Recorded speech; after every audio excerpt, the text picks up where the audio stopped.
રાજ્યની સૌથી મોટી મહાનગરપાલિકા અમદાવાદનું સુકાન જેને સોંપવામાં આવ્યું છે એ નવા મેયર હિતેશ બારોટ કોણ છે, જેની આટલી મોટી જવાબદારી સોંપવામાં આવી છે? ચાલો જાણીએ તેમની રાજકીય સફર વિશે।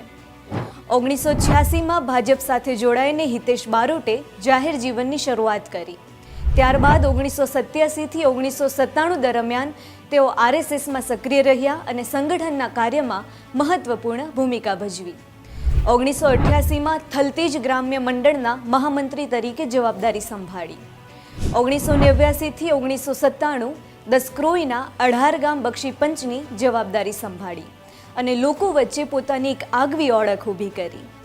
2001થી 2005 દરમિયાન બોડકદેવના સરપંચ તરીકે ગામના વિકાસ અને અનેક કામો કર્યા। ત્યારબાદ 2010માં એપીએમસીના વાઇસ ચેરમેન બન્યા।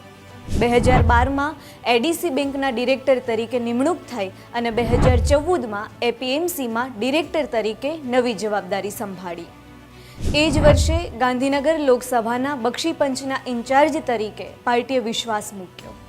2013થી 2017 સુધી પંચમહાલ ડિસ્ટ્રિક્ટ બેંકના ડિરેક્ટર રહ્યા। 2017માં ગુજકોમ સોલના ડિરેક્ટર બન્યા અને 2018માં ગુજરાત સ્ટેટ કોઓપરેટિવ બેંકના ડિરેક્ટર તરીકે સેવા આપી। 2021માં થલતેજ વોર્ડમાંથી કોર્પોરેટર તરીકે ચૂંટાઈ આવ્યા અને ત્યારબાદ સ્ટેન્ડિંગ કમિટીના ચેરમેન તરીકે મહત્વપૂર્ણ કામગીરી કરી।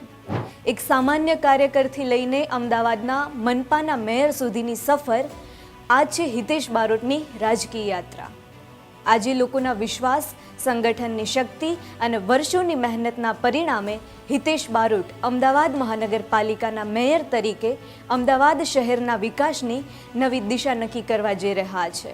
ત્યારે જ ન્યૂઝરૂમ ગુજરાતની યુટ્યુબ ચેનલને સબસ્ક્રાઇબ કરો અને ઇન્સ્ટાગ્રામ અને ફેસબુક પર ફોલો કરો। અપડેટ રહો, સત્યની સાથે રહો।